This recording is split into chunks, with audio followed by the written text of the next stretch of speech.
ચોમાસાની સાંજ હોય કે પછી શિયાળાની કડકડતી ઠંડી, ગુજરાતના દરેક નાસ્તાઓની દુકાન પર, દરેકના ઘરોમાં કે પછી લગ્ન પ્રસંગે આ રેસીપી બનતી જ હોય છે. ગુજરાતના નાસ્તા તરીકે પ્રખ્યાત મેથીના ગોટા, જે ડાકોર ગોટા તરીકે પણ પ્રસિદ્ધ છે. ટ્રેડિશનલ રીતે બનાવેલા મેથી ગોટા જાડી કઢી જોડે પીરસવામાં આવે છે, પરંતુ ગુજરાતમાં તેને ચટણી, સંભાર કે પછી કેચઅપ જોડે ખવાય છે. તો મિત્રો, નાના મોટા બધાને જ ભાવે એવા ઉપરથી ક્રિસ્પી અને અંદરથી સોફ્ટ એવા મેથી ગોટા હું આજે બનાવીશ. હેલો, જય માતાજી મિત્રો. આજના મારા નવા કુકિંગ વિડીયોમાં તમારું હાર્દિક સ્વાગત છે. મિત્રો, મેથી ગોટાની આ રેસીપીમાં આગળ વધતા પહેલાં મારી ચેનલ પર નવા હો તો ચેનલને સબસ્ક્રાઈબ કરી લેજો. તો મિત્રો, મેથીના ગોટા બનાવવા માટે મેં 200 ગ્રામ બેસન લીધો છે, જેને ચાળી લીધો છે. ભાજી છે, આશરે 50 ગ્રામ જેટલી હશે. થોડો ધાણો છે, કટ કરી લીધો. આદુ, લસણ, મરચાંની પેસ્ટ, ધાણા અને મરી પાવડર, સંચળ પાવડર, સ્વાદ અનુસાર મીઠું, થોડું ધાણા જીરું અને એક લીંબુ. તો ફ્રેન્ડ્સ, મેથી ગોટા બનાવવા માટે બેસનને ચાળીને જ લેવો, જેથી તેમાં લમ્સ ન પડે. બેસન ચડાઈ જાય એટલે તેને મિક્સિંગ બાઉલમાં ટ્રાન્સફર કરી લેવાનું છે. ત્યારબાદ મિત્રો, 1 ચમચી સૂકા ધાણા અને 1 ચમચી મરી બંનેને ખાંડરી ડસ્ટરમાં અધકચરું વાટી લેવાનું છે. મિત્રો, આખા ધાણા અને મરી વટાઈ જાય એટલે તેને એક બાઉલમાં ટ્રાન્સફર કરવાનું છે. તમે જોઈ શકો છો મિત્રો, આ રીતે દરદરું વાટવાનું છે. હવે મિત્રો, મેં 50 ગ્રામ જેટલી મેથી લીધી છે, તેને આપણે વ્યવસ્થિત સમારી લઈશું. મેથીની ભાજી સમારાઈ જાય એટલે ધાણાને પણ આપણે સમારી લઈશું. ફ્રેન્ડ્સ, ધાણા ઓપ્શનલ છે, જો તમારે ન નાખવા હોય તો વાંધો નથી. મેથીની ભાજી અને ધાણા સમારાઈ ગયા છે. હવે તેને આપણે સાફ પાણીથી ધોઈ લેવાનું છે, કારણ કે મેથીની ભાજી અને ધાણામાં ધૂળ ચોટેલી હોય છે. ધાણાને પણ પાણીમાં ધોઈ નાખવાના છે અને કોટન કપડા પર કાઢી લઈશું, જેથી પાણી નીતરાય. ત્યારબાદ મિત્રો, ધાણા અને મેથીને બારીક ચોપ કરી લેવાનું છે. મેથી ગોટાની making method step by step જો ફોલો કરવામાં આવે તો બજાર જેવા સોફ્ટ મેથી ગોટા ઘરે બનાવી શકાય છે. આ મેથડથી જો તમે મેથી ગોટા ઘરે બનાવશો મિત્રો, તો બહારના મેથી ગોટા ખાવાના ભૂલી જશો.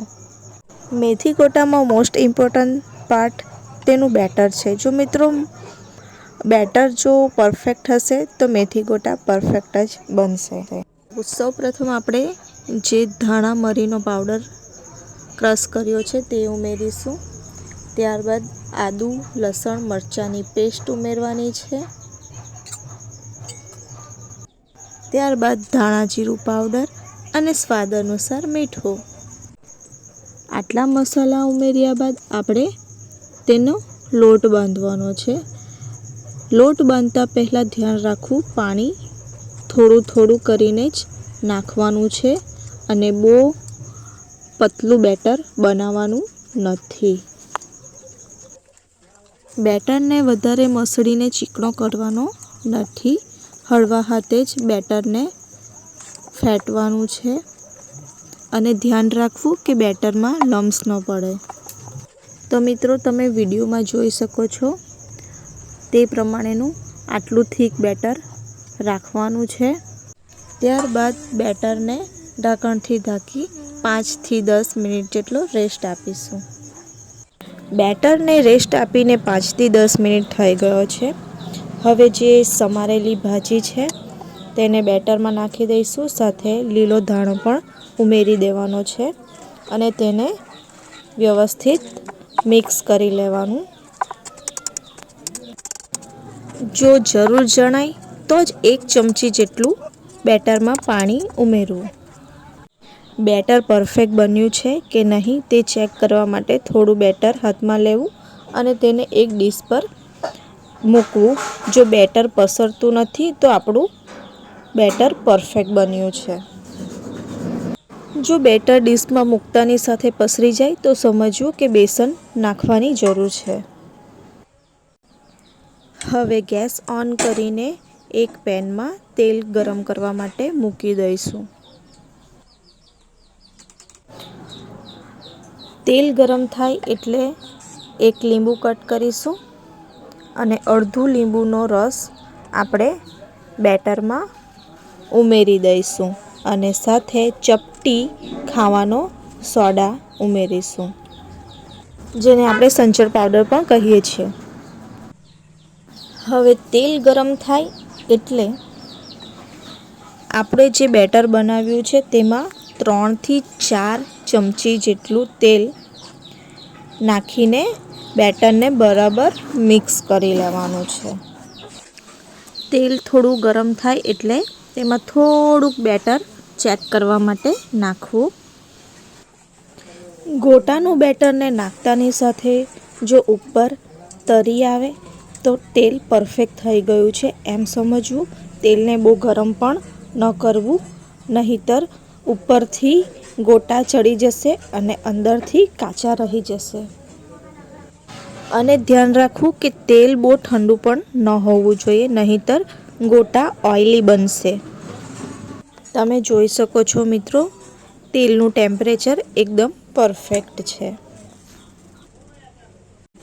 હવે ગેસની ફ્લેમ મીડિયમ જ રાખીશું અને મીડિયમ સાઇઝના નાના નાના ગોટા તેલમાં મૂકીને તળી લઈશું. ગોટા અંદરથી ચડી ગયા છે કે નહીં તે ચેક કરવું હોય તો એક ચપ્પુ લઈને ગોટાની અંદર ગોપવું. જો ચપ્પુની નોક ગોટાનો લોટ ચોટ્યા વગર બહાર આવશે તો સમજી જવું ગોટા પરફેક્ટ છે. આ જ રીતે બધા જ ગોટાને બનાવી લેવાના છે અને તેને એક બાઉલમાં ટ્રાન્સફર કરી લેવાનું છે. આ સાથે મિત્રો આપણા સુપર ટેસ્ટી મેથી ગોટા બનીને તૈયાર થઈ ગયા છે. તમે જોઈ શકો છો. ગોટામાં આપણે હળદર નથી નાખી તો પણ તેનો મસ્ત પીળો કલર આવી ગયો છે. જો ગોટામાં હળદર નાખવામાં આવે તો તે સોડા સાથે મિક્સ થઈને ગોટા લાલ પડી જતા હોય છે, તેથી હળદર નાખવાની નથી. તમે જોઈ શકો છો કેટલા જાળીદાર આપણા ગોટા બન્યા છે. મિત્રો, તમને આ સુપર ટેસ્ટી મેથી ગોટાની રેસીપી કેવી લાગી કમેન્ટમાં જરૂરથી લખજો અને વિડીયો પસંદ આવ્યો હોય તો તમારા મિત્રો જોડે જરૂરથી શેર કરજો. મળીશું નેક્સ્ટ વિડીયોમાં. જય માતાજી, હર હર મહાદેવ.